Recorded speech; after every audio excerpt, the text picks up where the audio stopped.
بیت المقدس یہودیوں، عیسائیوں اور مسلمانوں تینوں کے نزدیک مقدس ہے۔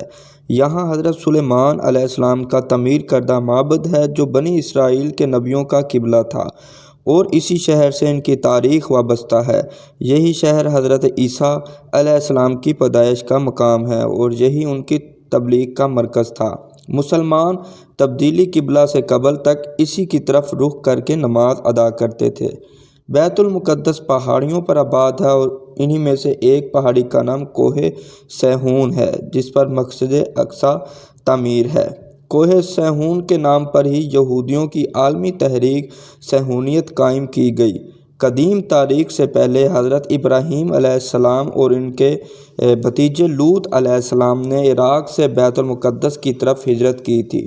620 عیسوی میں حضور نبی کریم صلی اللہ علیہ وآلہ وسلم جبرائیل امین کی رہنمائی میں مکہ سے بیت المقدس پہنچے اور پھر معراج آسمانی کے لیے تشریف لے گئے۔ حضرت یعقوب علیہ السلام نے وحی الہی کے مطابق مسجد بیت المقدس کی بنیاد ڈالی اور اس کی وجہ سے بیت المقدس آباد ہوا۔ پھر عرصہ دراز کے بعد حضرت سلیمان علیہ السلام 961 قبل مسیح کے حکم سے مسجد اور شہر کی تعمیر اور تجدید کی گئی۔ اس لیے یہودی مسجد بیت المقدس کو ہیکل سلیمانی کہتے ہیں۔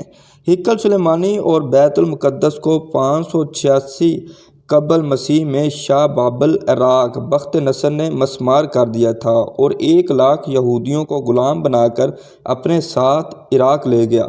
بیت المقدس کے اس دور بربادی میں حضرت عزیر علیہ السلام کا وہاں سے گزر ہوا۔ انہوں نے اس شہر کو ویران پایا تو تعجب ظاہر کیا، کیا یہ شہر پھر کبھی آباد ہوگا؟ اس پر اللہ تعالیٰ نے انہیں موت دے دی اور جب وہ 100 سال بعد اٹھائے گئے تو یہ دیکھ کر حیران ہوئے کہ بیت المقدس پھر آباد اور پر رونق شہر بن چکا تھا۔ بخت نصر کے بعد 539 قبل مسیح میں شہنشاہ فارس روشن کبیر نے بابل فتح کر کے بنی اسرائیل کو فلسطین واپس جانے کی اجازت دے دی۔ یہودی حکمران ہیرود اعظم کے زمانے میں یہودیوں نے بیت المقدس شہر اور ہیکل سلیمانی پھر تعمیر کر لیے۔ یروشلم پر دوسری تباہی رومیوں کے دور میں نازل ہوئی۔ رومی جنرل ٹائٹس نے 70 عیسوی میں یروشلم اور ہیکل سلیمانی دونوں مسمار کر دیے۔ 137 قبل مسیح میں رومی شہنشاہ ہیڈرن نے شوریدہ سر یہودی کو بیت المقدس اور فلسطین سے جلا وطن کر دیا۔ 4 صدی عیسوی میں رومیوں نے عیسائیت قبول کر لی اور بیت المقدس میں گرجے تعمیر کیے۔ مسلم تاریخ جب نبی کریم صلی اللہ علیہ وسلم معراج کو جاتے ہوئے بیت المقدس پہنچے 2 ہجری بمطابق 624 عیسوی تک بیت المقدس ہی مسلمانوں کا قبلہ تھا، حتیٰ کہ حکم الہی کے مطابق کعبہ مکہ کو قبلہ قرار دیا گیا۔ 17 ہجری یعنی 639 میں عہد فاروقی میں عیسائیوں سے ایک معاہدے کے تحت بیت المقدس پر مسلمانوں کا قبضہ ہو گیا۔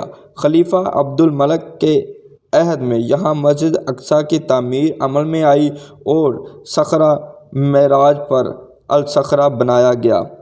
1099 میں پہلی صلیبی جنگ کے موقع پر یورپی صلیبیوں نے بیت المقدس پر قبضہ کر کے 70,000 مسلمانوں کو شہید کر دیا۔ 1187 میں سلطان صلاح الدین ایوبی نے بیت المقدس کو عیسائیوں کے قبضے سے چھڑوایا۔ جدید ترین اور یہودی قبضہ پہلی جنگ عظیم دسمبر 1917 کے دوران انگریزوں نے بیت المقدس اور فلسطین پر قبضہ کر کے یہودیوں کو آباد ہونے کی عام اجازت دے دی۔ یہود و نصارہ کی سازش کے تحت 1947 میں اقوام متحدہ کی جنرل اسمبلی نے دھاندلی سے کام لیتے ہوئے فلسطین کو عربوں اور یہودیوں میں تقسیم کر دیا اور جب 14 مئی 1948 کو یہودیوں نے اسرائیل کے قیام کا اعلان کر دیا تو پہلی عرب اسرائیل جنگ چھڑ گئی۔ اس کے جنگ کے نتیجے میں اسرائیل فلسطین کے 78% رقبے پر قابض ہو گئے، تاہم مشرقی یروشلم، بیت المقدس اور غرب اردن کے علاقے اردن کے قبضے میں آ گئے۔ تیسری عرب اسرائیل جنگ جون 1967 میں اسرائیلیوں نے بقیہ فلسطین اور بیت المقدس پر بھی تسلط جما لیا۔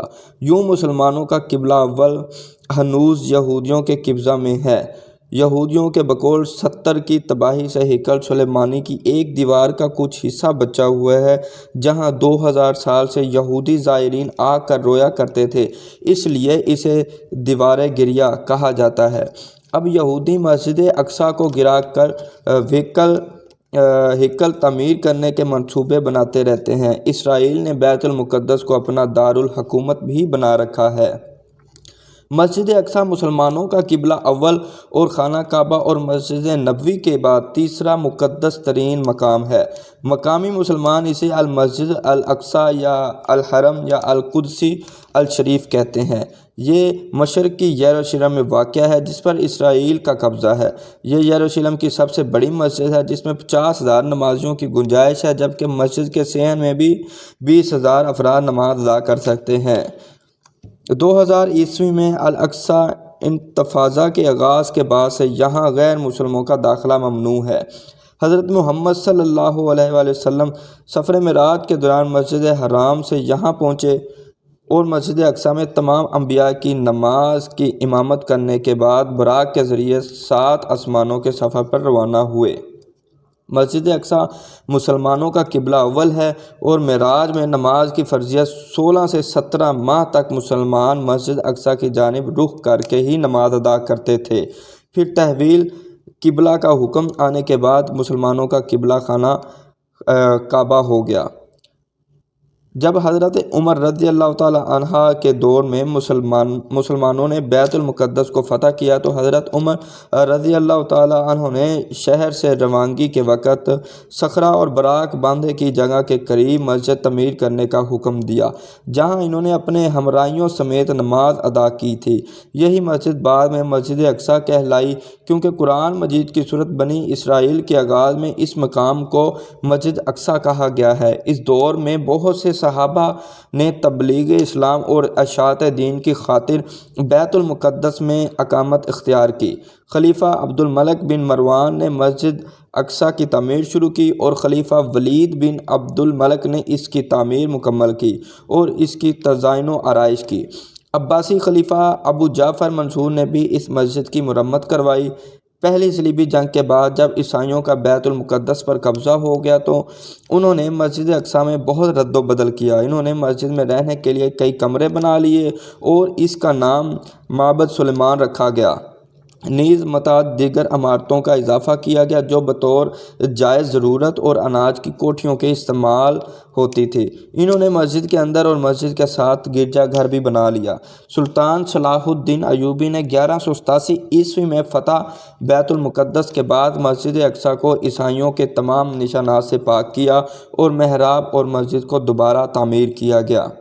مسجد اقصیٰ اس ساری مسجد کا نام ہے جسے سلیمان علیہ السلام نے تعمیر کیا تھا، اور بعض لوگ اسے مصلی یعنی نماز پڑھنے کی جگہ کو جسے حضرت عمر رضی اللہ تعالی عنہ نے اس کی اگلی جانب تعمیر کیا تھا اقصیٰ کا نام دینے لگے ہیں۔ اس جگہ میں جسے عمر بن خطاب رضی اللہ تعالی عنہ نے تعمیر کیا تھا نماز پڑھنا باقی ساری مسجد میں نماز پڑھنے سے افضل ہے۔ ثانیہ بیت المقدس 21 اگست 1969 کو ایک آسٹریلوی یہودی ڈینس مائیکل روہان نے قبلہ اول کو آگ لگا دی، جس سے مسجد اقصیٰ 3 گھنٹے تک آگ کی لپیٹ میں رہی اور جنوب مشرقی جانب عین قبلہ کی طرف بڑا حصہ گر پڑا۔